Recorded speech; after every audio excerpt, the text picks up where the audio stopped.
요즘 AI 업계가 정말 뜨겁습니다. 기술의 미래를 두고 엄청난 논쟁을 불러일으키는 소식들이 계속 나오고 있거든요. 오늘은 바로 그 이야기, 그 논쟁의 한가운데로 한번 들어가 보겠습니다. 자, 그래서 오늘 우리가 던져볼 핵심 질문은 바로 이겁니다. 앞으로의 AI는 그냥 무조건 더 똑똑해지는, 소위 IQ를 높이는 방향으로 가야 할까요? 아니면 우리랑 더 잘 소통하고 더 쓰기 편한 EQ를 우선해야 할까요? 논쟁의 시작은 바로 오픈 AI가 내놓은 이 새 모델 때문입니다. GPT-5.1이 공개됐는데 이게 반응이 정말 극과 극이에요. 모두가 환영하는 분위기가 아니라는 거죠. 왜냐면 AI가 그냥 똑똑하기만 하면 다냐? 이런 목소리가 나오기 시작했거든요. 바로 이 지점이 오늘 우리가 파헤쳐볼 IQ 대 EQ 갈등의 출발점입니다. 그럼 먼저 오픈 AI의 전략부터 한번 살펴볼까요? 이들이 왜 EQ 공세라는 말을 듣고 있는지 그 논란의 중심을 들여다보겠습니다. 오픈 AI가 이번엔 대놓고 대화 스타일과 따뜻함에 집중하고 있다고 밝혔습니다. 이 인용문이 바로 그 증거죠. 보통 새로운 AI 모델이 나오면 성능이 얼마나 좋아졌다 이걸 강조하잖아요? 그런데 이번엔 완전히 다른 이야기를 하고 있는 겁니다. 이건 정말 큰 변화예요. GPT 5.1은 재밌게도 두 가지 모드를 제공해요. 인스턴트 모드는 이름처럼 빠르고 간단한 작업에 딱이고요. Thinking 모드는 좀 더 복잡하고 깊이 있는 작업에 쓰이죠. 그러니까 이제 사용자는 필요에 따라서 속도냐, 깊이냐 이걸 선택할 수 있게 된 겁니다. 그럼 이 두 가지 모드를 어떻게 알아서 골라주냐고요? 바로 이 라우터 메커니즘이라는 기술 덕분입니다. 시스템이 딱 보고 이건 간단한 질문이네? 하면 인스턴트로 이건 좀 복잡한데? 싶으면 싱킹 모드로 알아서 연결해 주는 거죠. 꽤 똑똑하죠? 그런데 개발자 커뮤니티의 시선은 좀 차갑습니다. 이게 진짜 업그레이드 맞아? 그냥 기존 모델 문제점 고친 거 아니야? 하는 의문을 제기하는 거죠. 심지어 이건 그냥 비용 아끼려는 꼼수다. 혹은 따뜻함 같은 감성적인 말로 성능 문제를 슬쩍 덮으려는 거 아니냐는 그런 의심까지 나오고 있는 상황입니다. 자, 그럼 이제 시선을 돌려서 논쟁의 반대편으로 가보겠습니다. 바로 오픈소스 진영에서 나타난 아주 강력한 도전자, 키미 K2 이야기입니다. 여기서부터 이야기가 정말 흥미진진해집니다.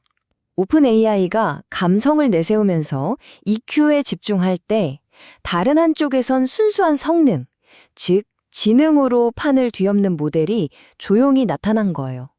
기미 K2가 바로 그렇게 독점 모델들의 아성에 정면으로 도전장을 내민 거죠. 키미 K2의 스펙을 한번 보세요. 일단 누구나 쓸 수 있는 오픈소스고요. 여러 핵심 성능 테스트에서 기존의 비싼 독점 모델들을 이겨버렸습니다. 그런데 비용은 훨씬 싸요. 라이센스도 아주 쿨해서 개발자들이 마음껏 활용할 수 있게 해놨죠. 한 전문가의 이 말이 KMT의 등장이 얼마나 중요한 사건인지를 딱 보여줍니다. 세계 최고 수준의 모델이 오픈소스로 풀렸다는 건 이제 AI 기술의 힘이 소수의 거대 기업에서 다수의 개발자 커뮤니티로 넘어가는 그런 오픈 에펙스 시대에 신호탄일 수 있다는 겁니다. 좋습니다. 이제 이 두 가지 서로 다른 철학을 정면으로 맞붙여 보면서 지금 AI 산업을 뒤흔들고 있는 이 갈등의 본질이 뭔지 한번 제대로 정의해 보겠습니다. 와, 이 슬라이드를 보면 딱 정리가 되죠? 왼쪽은 사용자 경험이 최고지. 따뜻하고 공감해주는 AI가 필요해. 이게 바로 EQ 접근법. 반면에 오른쪽은 아니 무슨 소리야. 성능, 효율, 그리고 모두가 쓸 수 있는 개방성이 먼저지. 이게 IQ 접근법입니다. 이건 뭐 단순한 기술 경쟁이 아니라 AI의 방향성을 두고 벌이는 뭐랄까 거의 철학 전쟁에 가까운 거죠. 그래서 핵심 질문은 결국 이겁니다. AI의 미래는 절대적인 성능, 즉 IQ가 결정할까요? 아니면 우리 인간과 얼마나 잘 소통하는지 그 EQ가 결정할까요? 지금 업계 전체가 바로 이 질문에 대한 답을 찾고 있는 겁니다. 그럼 이 IQ와 EQ 전쟁의 결과가 우리 같은 보통 사람들의 일상, 특히 직장 생활에는 어떤 영향을 미치게 될까요? 이제 미래로 한번 가보시죠. 마이크로소프트가 에이전트 사용자라는 정말 어마어마한 개념을 내놨습니다. 이건 AI가 더 이상 우리가 쓰는 도구가 아니라 그냥 우리랑 똑같은 자율적으로 일하는 직원이 된다는 뜻이에요. 직장에서 AI의 역할이 어떻게 변해왔는지 보세요. 처음엔 그냥 워드 프로세서 같은 도구였죠. 그러다 일정을 챙겨주는 비서가 되더니 이제는 우리와 함께 프로젝트를 하는 완전한 팀원이 되는 단계로 넘어가고 있는 겁니다.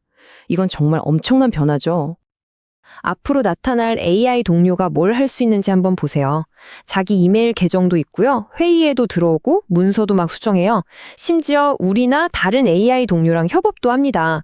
그리고 제일 무서운 건 쉬지 않고 24시간 내내 이런다는 거죠. 생각해보면 좀 오싹하지 않나요? 결국 문제는 이겁니다.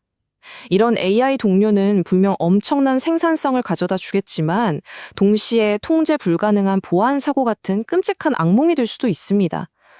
기업들은 이제 이 엄청난 기회와 재앙적인 위험 사이에서 정말 아슬아슬한 줄타기를 해야 하는 상황에 놓인 거죠. 자, 마지막으로 여러분께 이 질문을 던지면서 마무리하겠습니다. 여러분의 다음 직장 동료는 커피 마실 시간도 필요 없을지 모릅니다. 이런 미래에 대해 여러분은 정말 준비가 되셨나요?